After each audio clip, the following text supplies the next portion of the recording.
snarl, nei, ég heiti Viktoría.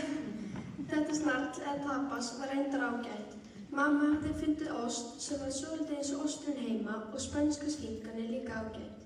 Mér finnst Spánverjar reyndar ganga svolítið langt í dálæti sínu á skinkunni.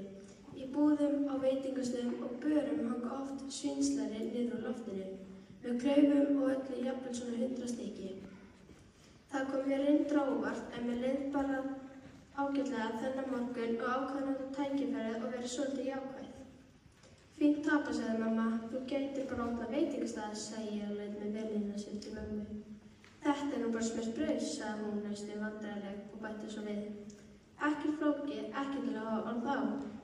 Fullorðið fólk getur stundum verið alveg ótrúlegt. Af hverju sagði hún ekki bara takk fyrir? Ég sagði ekki að þetta væri eitthvað flókið.